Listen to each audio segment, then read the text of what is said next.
بسم الله الرحمن الرحيم الحمد لله والصلاة والسلام على رسول الله صلى الله عليه وسلم.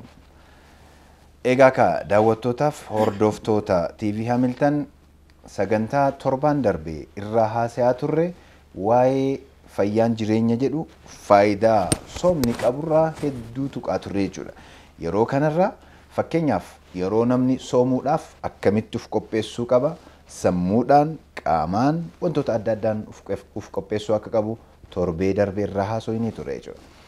Egaa ka yoo soomni guyyaa nutti dhufee galgala sooma halkan yookiin sa'aatii 10 walakkaa ta'ee sa'aatii ta'e irratti ugguu nyaannu maal nyaachuu qabna guyyaa qajeelaan fayyaadhaan ooluudhaaf maal nyaachuu qabna isa jedhus kaafnee turre. Sanniin irraa namoonni hedduu waan isaan jaalatan kan akka shaayiif bunaas sa'aatii sanis akkan dhuyne wanni jenneef akka saayinsiin lafa kaayetti haasofnee ture jechuudha. Maaf jennaan guyyaa ramadaanni kan kee azkaaraa fi qur'aanaa fi wantoota adda addaa ibaadaa rabbi jaalatu hojjettee ooluudhaaf qajeelaan nashaaxa qabaachuudhaaf wantoota sanniin hin hojjetinaa dhiisaa jennee jira jechuudha. Amma gaa namtichi guyyaa soomatti jira har'a nyaatee jira soomana galgala suhuura fi fudhatee jira guyyaa soomaa jira ifxaarri sa'aatiin gahee jira akkamitti faxara maaliin faxara yoo faxaru maal gochuu qaba isa jedhurraa ni haasofna nu gidduu akkuma torbee darbee doktor Subhii Sa'id har'as nu wajjin turan baga nagaan dhuftan doktor galatooma baga nagaan kallattiidhaan gara hawaasa keenyaatti akkamitti faxaruu qaba egaa ka torbee darbee maal nyaatee akka oolu irraatu hin jirre jechuudha. Har'a dagmoo sa'aatii ifxaaraa kanarratti maaliin faxara akkamitti faxara maal wanni inni godhuu qabu isa jedhameetu hima. Sa'aatii ifxaaraa kanarratti akkamitti faxaruu qabata kan jedhu akkuma beekamu uummanni keenya waan ittiin qophaa'u qaba. Komaanilee yeroo baay'ee maaltu jira dees isa tamer jennu kuni hunduma biratti yeroo kana yeroo sirriitti inni qophaa'udha. Dabalataan akka saayinsiinis ajajutti wantoota qaamni keenya guyyaa duwwaa ooleet dadhabaa oolee amma maaltu qabaata dihaayidireetti ta'ee jira. Qaama keenya keessaa jechuun wantoonni dhangala'oon kunneen jiru baay'inaan isa san xiqqoo maal gochuu qabaata haayidireetii gochuu qabaanna.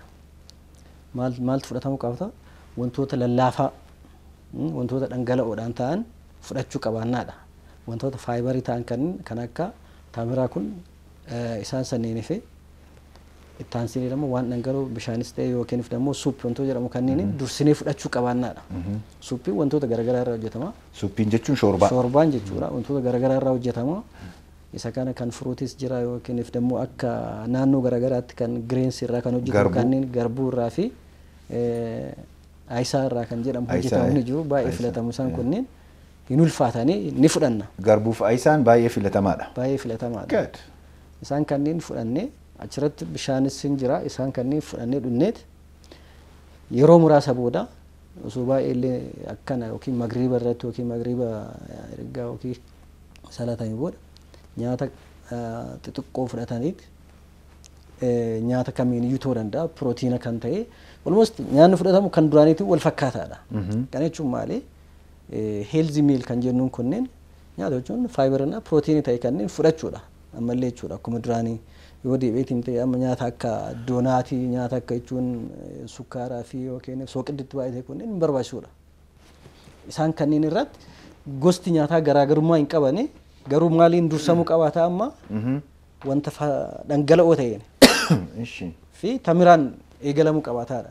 Tireeniingii jechuun qaamni keenya xiqqoo kan duwwaa oole sun isa kanaan bakka bu'ameet erga inni qophaa'ee booda nyaata jajjabaa takkaatti fudhachuu qabaannu jechuudha. Temira kanaan ifxaara yookiin fuxuura gochuun kuniin saayintifikalii pruuf ta'ee jira akka saayinsiitti. Akka saayinsiitti pruuf ta'ee jira. Maaliif faayibara baay'ee of keessaa qaba jedhama.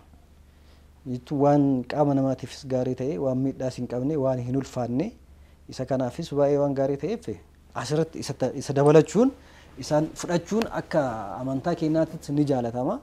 Asirratti wanti dabalataa jiraate gara keessaniinis itti dabaluu ni dandeenya garuu isaan waan baratameef eegallee wantoota nuti maal akka naannoo keenyatti akka humna keenyaatti wanta dhangala'oo ta'e fudhachuudha.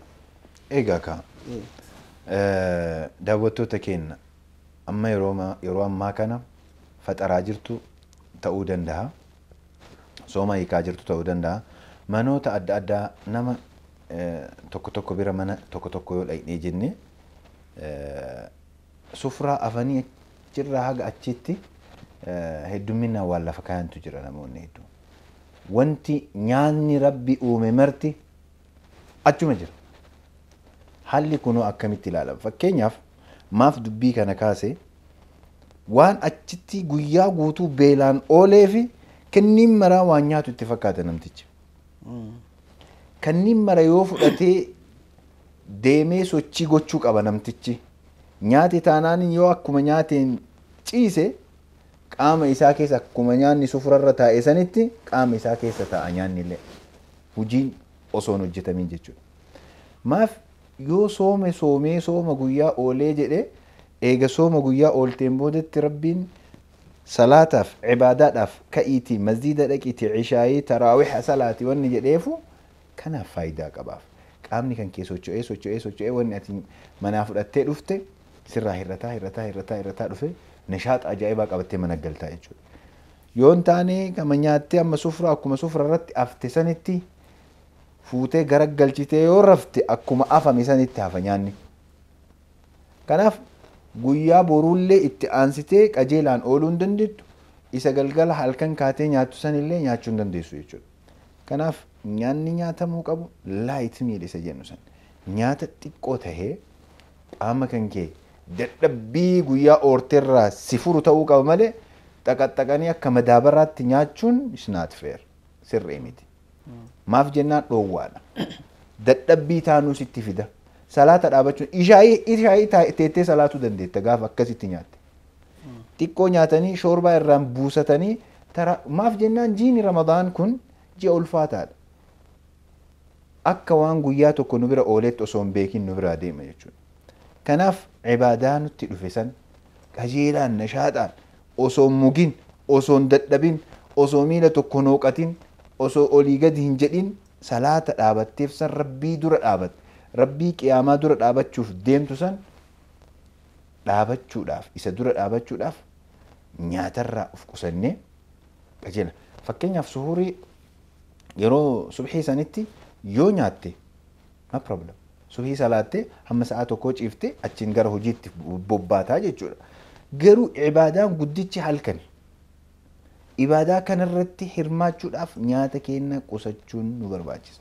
Akkamitti qusanna maal nyaan kan nun dadhabsiif yeroo hedduu dinnichas dabalatee waan adda addaa guuree kaan wanni injeeraan hin hafu wanni daabboon hin hafu wanni hafu tokko hin jiru.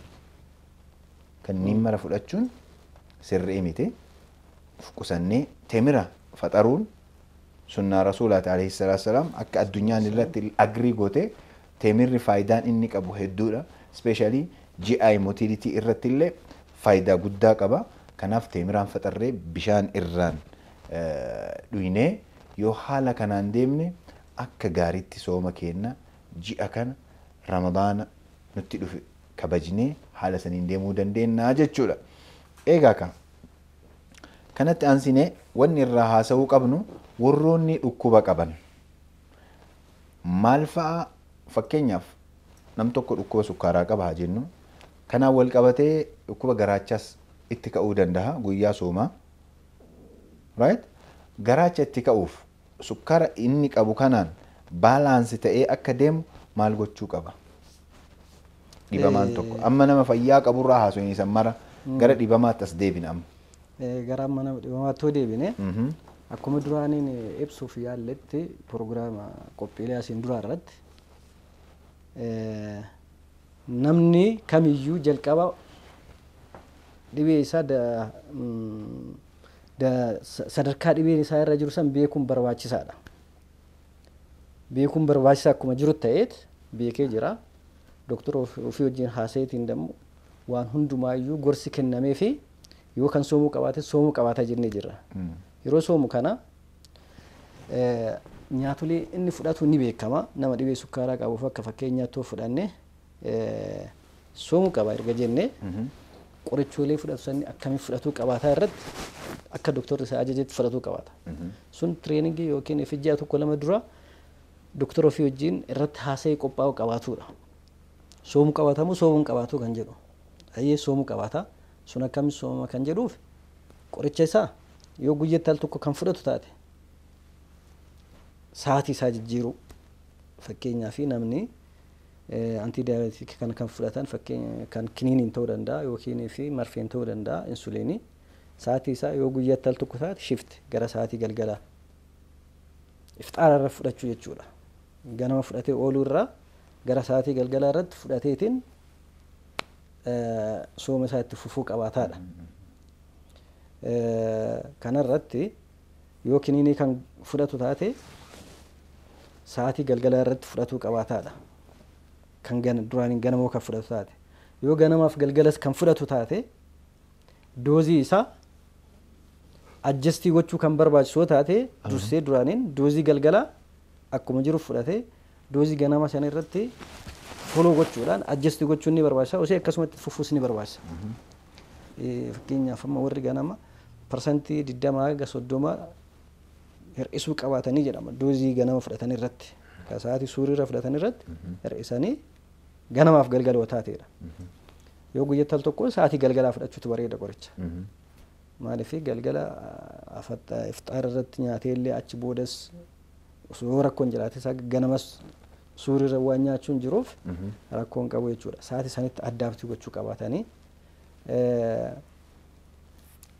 guyyaatti si'a sadii yoo kan fudhatu taate jechuudha. Yeroo tokko tokko insuliinii jidduun daddabalanii fudhachuun ni jira.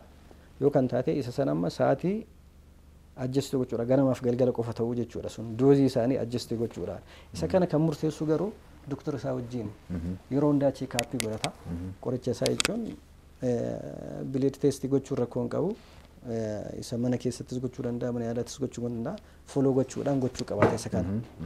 Nyaata irrattis immoo nyaanni inni nyaachuu qabaatus akkuma asiin duraati. Wanni jijjiiramu tokko hin jiru. Akkuma nama kamiiti. Jechuun inni nyaata addaa nyaatu sugar free kan ta'eef akkasuma ta'e light mealiin akkuma jiru ta'e qoricha ofii irratti doozii isaanii sirreessuudha.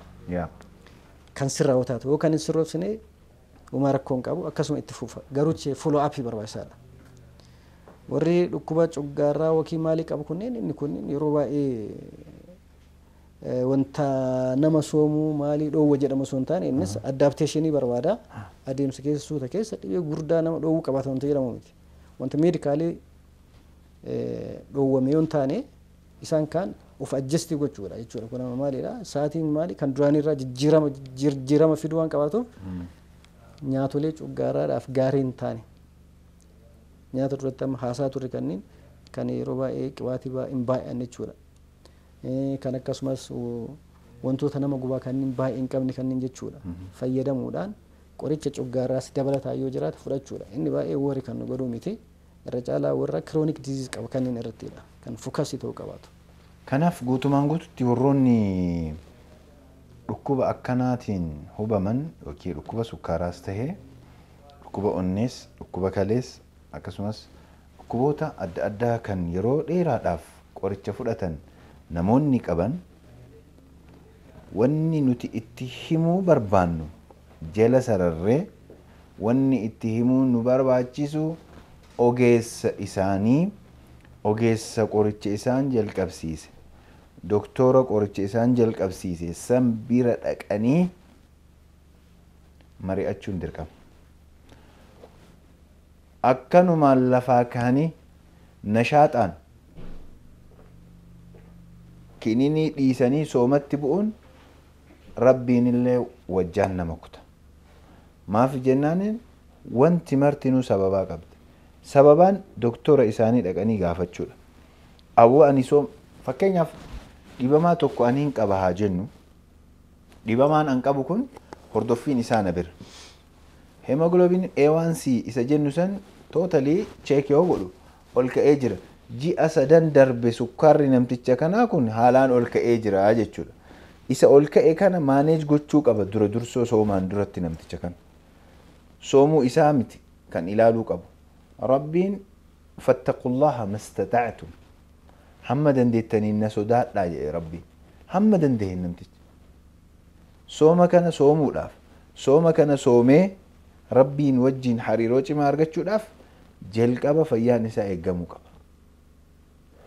Yoo baada ifxaaraas ta'ee suhur irratti illee ta'ee nyaata nyaatu filachuu akkuma duraan nyaatu sanitti nyaachuudha.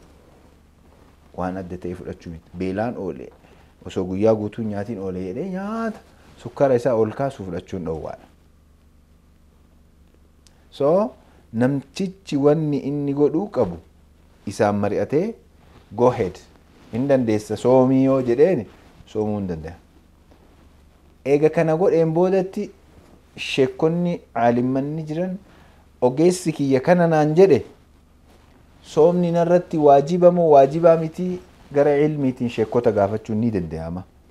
Sanillee insha Allah sagantaa birootti nama ilmiidhaan doktora ta'an qabannee dhiyaanna jechuudha. Inni biroo warroonni garaachaa adda addaa itti kaasu jira.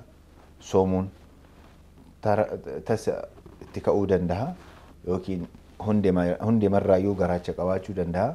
Warroonni kana qaban garaacha isaanii kana maaltu na dhukkubsaa isa jedhu beekuu qabu. Soomaa wal qabatee si dhukkuba taanaaniin sarchi gochuu qaba. Wantoonni ati nyaatte wantoota akka fakkeenyaaf qibaatii hedduu qabu fudhattee si dhukkuba taanaaniin sanniin irraa fagaachuu.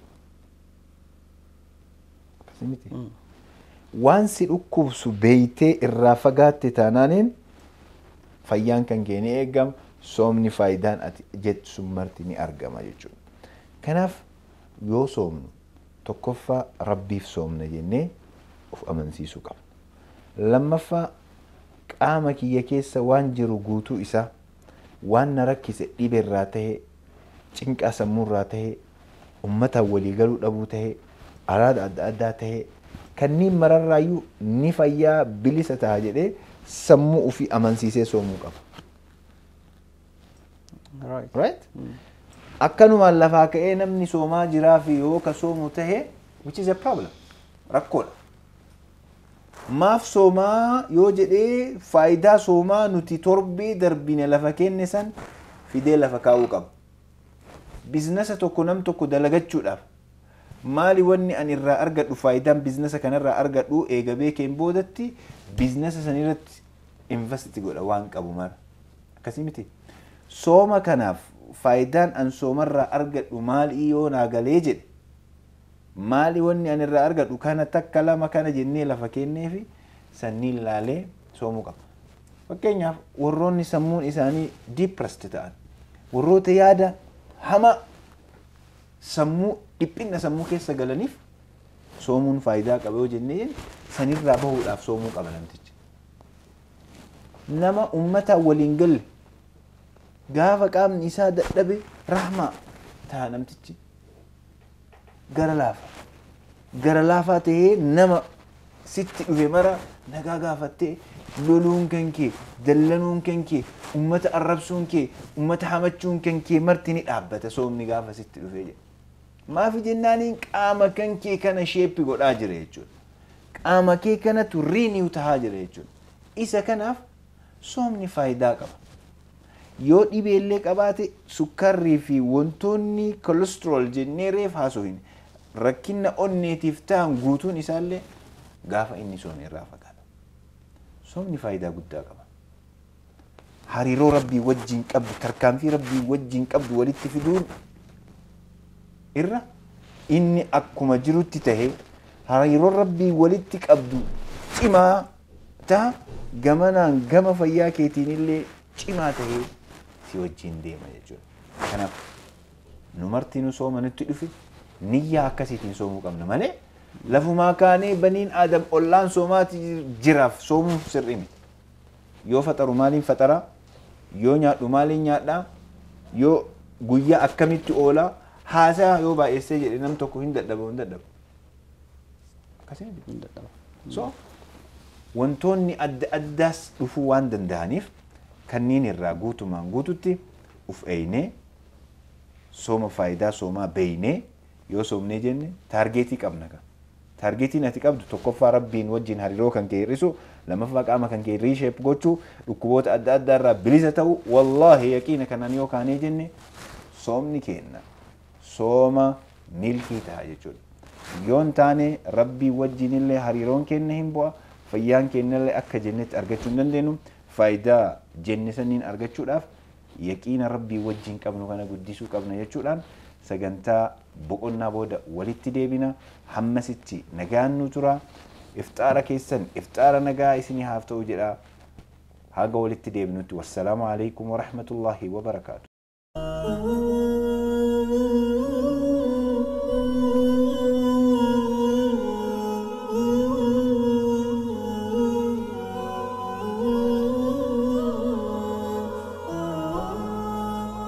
Bismillah, alhamdulillah, salatu wassalamu ala rasulillahi sallallahu alaihi wasallam walitti dachaani daawwattootaa fi hordoftoota TV Hamilton kun fayyaan jireenya kan jedhu kan torbaaniin isinii darbu jiini keessa jiinu ji'a ulfaataa ji'a ramadaanaati.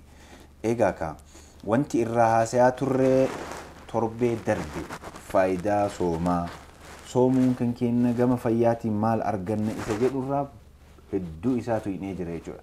Sooma kana steepii yookiin karoora tartiiba isaa kana yoo hordofnee faayidaa inni nuu kennu laallee maal nyaanna yeroo fuxuuraa maal nyaanna yeroo suxuuraa yoo jennee wajjaan hin baafatin rakkoolee nutti dhufutu jira.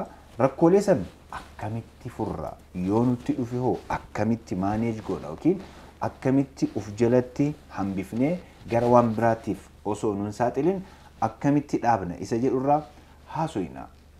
Nu wajjin tura affeerraa kenna jedha doktor.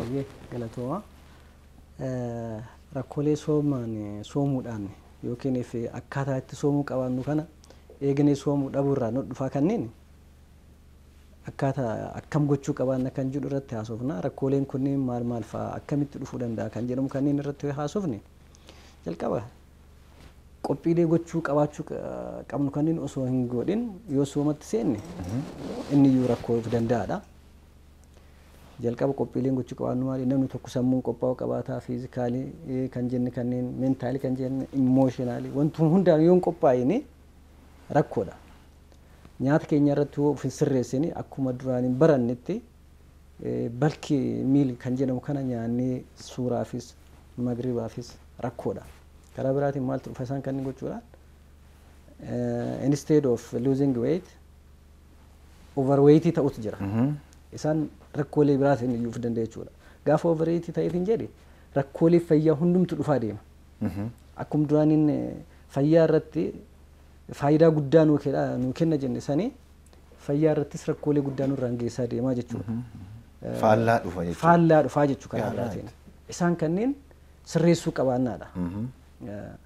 Dabalataan nyaata nyaachuu qabaannus osoo hin nyaatin fakkeenyaaf nyaata balkii kan jennu osoo gosa nyaataa illee filatin nyaatuma argame yeroo sooma akka duratti amma guutanii sufraa guutanii taa'anii hunduma nyaachuu jechuun faayidaa sanii miti.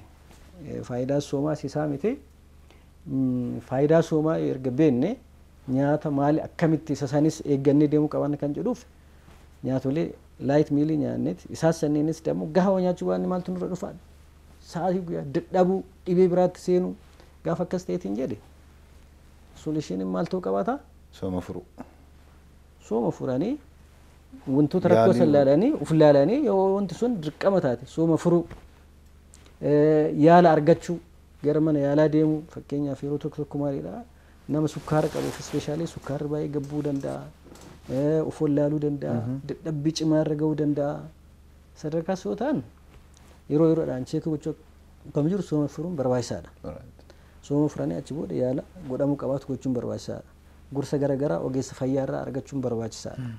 Haala sanii yoo itti deemame rakkoolee dhufuu yookiin nurra geessuu danda'u kana hunduma furuu dandeenyaadha. Soomni rakkoo kamiyyuu hin qabu nuti beekuu dhabuurraa kan ka'e kan nutti dhufuudha. Yeroo baay'ee faayidaa malee rakkoo hin qabu garuu faayidaa sana argachuuf nuti sirriitti yoo ittiin qophoofne tartiiba haala ittiin fayyadamu wallaaluu jechuudha. Wallaaluu jechuudha. Amma isa san rakkoon awarenessii san uumuudhaaf hundumtiyyuu haala kanaa yoo itti deemee jedhe nyaata ofii irratti yoo deemee jedhe nyaata duraaniin hunduma guutee nyaattu sanniin dhiisee nyaata isaaf barbaachisu fayyadamee sa'aatii hirribaa ofiillee sirreessee duraan fakkeenyaaf guyyaa guutuu karaa futaate amma maali sa'aatiin adjust gochuu qaban yookaan if maali sleep disorder circadian rhythm wantoota jedhamutu jira isaan kunniinis nu qunnamuu danda'a jechuudha. Kanaaf amma duraan maali ibaadaa galgala baay'isuun hin jirti sa'aatii hirribaa keenya sirreessuuf jira jechuudha. Sheepiif godhaa deemuu qabaannaadha yoo kana taane rakkoo biraan rakkufnaadha. Isaan kanneen sirreessuun nurraa eegama. Gaafa rakkoolee kanneen nurra dhufeetiin jedhe ogeessa bira deemu fayyaa keenyaaf jechuudha. Rakkoon keenya maali sadarkaan rakkoo sanii maali yaala argachuu fi yoo kan soomuu qabaatus taate ogeessi gorsee yoo kan hin soomne taate immoo inni sun rakkoo irra geessa eega beekamii namni sun of beekuu qabaataadha karaa kamiin iyyuu of beekee sooma saniif yeroo barbaachisaa ta'etti inni sooma yeroo fayyaa isaa deebi'etti yookaan immoo dhaabuu qabaataadha. Haala kanaan rakkoo fayyaalee nurra ga'aniif haala itti fayyadamnu jalqaba nyaata keenyarraa fi sa'aatii hirriba keenyarraa kaaneet jechuudha. Ganama humnaa ol nyaanneetiin jennu baay'ee dadhabna guyyaa. Soomni nyaanni sun indom galgala nu eegsisuu iftaara nu eegsisuu hin taane sa'aatiin dhumatee beela'uu deebinee indom haayipoogilaasemiyaa keessa seenuu kanatu nurra dhufaa jechuudha. Isaan kanneen irratti of eeggannoo guddaa gochuu qabaannaadha. Rakkoo jechuun fayyaa irratti waan geessuuf soomuun yeroo tokko nama dhibee garaagaraa qabu keessaalee nama sukkaara dhibee onnee dhibee kalee dhibee tiruu qaban kanneeniif rakkoolee guddaa waan geessuuf of eeggannoo guddaa godhamutu qabaataadha. Akka ogeessi ajajetti deemamuu qabaata. Yoo saniin deemne akkuma ofii barbaade yoo kan deeman taate namni kamiyyuu rakkoolee rakkuuf jira. Isaan kanneen irratti yeroo hundumaayyuu follow up isaanii akka itti fufanidha. Wanni dhaamsa gochuu qabaannu haala qorichatti fudhatuu isaanis akka adjust godhamuufiif haala saniin akka itti deemamudha kan dabarsuu barbaadu asirratti dabarsuu jira. Egaa akka doktor waan hedduu kaaftanii baay'ee galatooma wantoota babbareeda wanni ka'e nam tokko wanni ammas teennee haasaa kana goonuuf rakkinni akka hin dhufneef rakkinni yoo dhufee jedhee akkamitti furmaata argata isa jedhurallee ni haasoyna jennee as teenne jechuudha. Dura faayidaa soomaa haasa'uun kenna kan aadaa kan argadhaa soomarraa jedhee sammuu isaa amansiisee yoo dhaabbate argachuu danda'a. Akkamitti argata akkuma isin tuuxan sanniitti argachuu danda'a. Kanaaf nam tokko haa jennu haalaan nyaatee nama wayittu maal jedhee sitti fakkaate yeroo hundaa ifxaara irratti ajaa'ibatti nyaata. Maziida dhaqee ijallee banachuu dadhabee Allahu akbar salaamu alaikum jedhee fiigee galeera. Waf jedhee ima dadhabaa naan jedhe. In dadhabdaa maal goota beeytaa jedhee temiraa fi bishaanii shoorbaa burcuqqoo kubbaayyaa takka dhugiiti deemi salaatii jedhee dhufee naan mari'ate hin dhaqe deemee gaafa san nashaaxaan salaat achi booda nyaata akkasitti sufraa guutuu afan san na duran kaayinaa jedhe temira ibaadaa ajaa'ibatti godhe namtichi maal jedhee namtichi tanaqtoo bishaal jedhe afaan amaaraatiin nyaata akkasitti lafa kaayee nyaatu san tanaqabbish jedhee haasaya taatee akkanaattu jira. Kanaaf yoo uf shepping godhin akkuma jenne san namni qaamni isaa guutuun habbachaa furdataa dhufee dhukkuboota addaa dhukkuba onnee dur hin qabneefis saaxilamuu danda'a. Haqiiqaa asirratti dhiifama. Yeroo baay'ee namni keenya akkamitti ilaalasiita. Baay'ee nyaachuun sa'aata suuraa baay'ee nyaachuun akka osoo hin dadhabin oolu isa fakkeessa. Exactly. Galgalas ደግሞ guyyaa dadhabee olee sirriitti nyaadheetiin isa san baasa waan jabaatutti fakkaata. Waan baasutti fakkaata. Akkasii miti.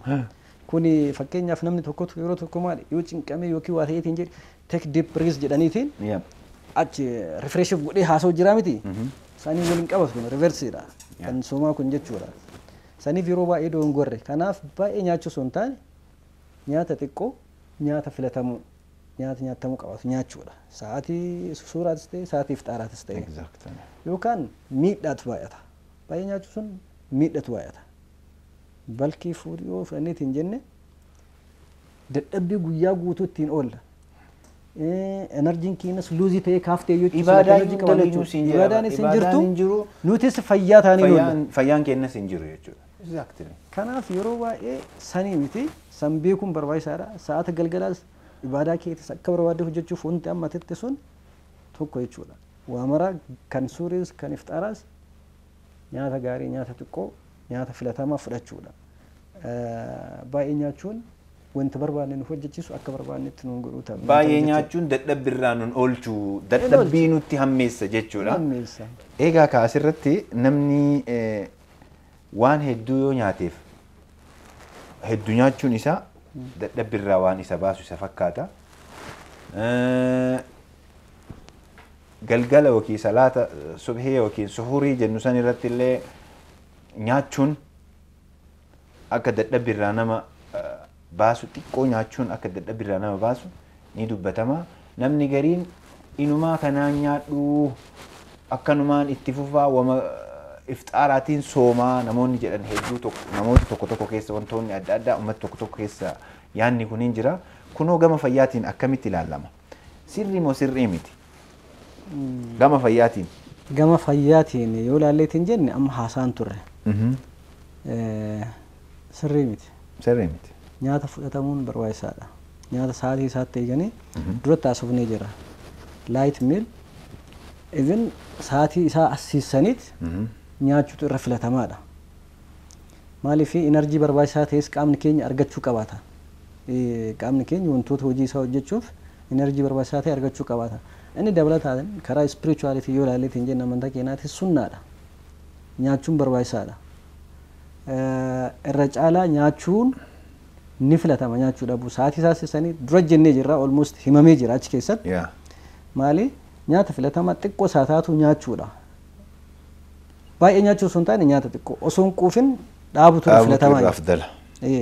Nyaata filatamu osoo hin quufin dhaabuun guyyaa guutuu energeetik taatee koolchisu godha. Egaa kanaaf namtichi hin nyaadhu lakkii jedhee hirriba jaalatee yoo dhiisee jedhe wantoota adda addaaf saaxilamuu danda'a.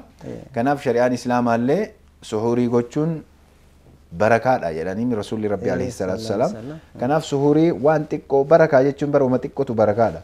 Waan xiqqoo irraa fudhatanii bishaan xiqqoo itti dhugan even yoo dhabde temira liqimsitee isaan guyyaa guutuu ooluu dandeessa. Garaa qullaa akkuma faxareen itti fufaan hin danda'amu.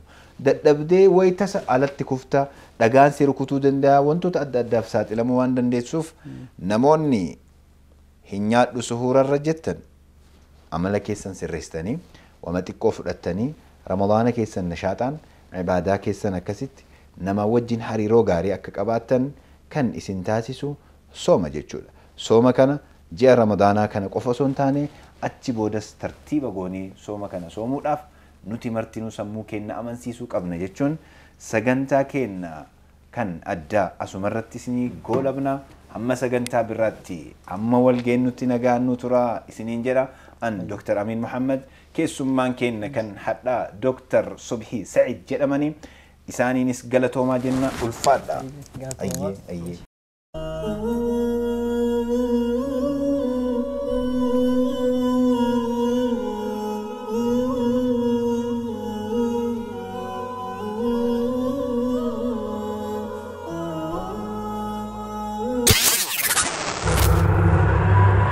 Adik.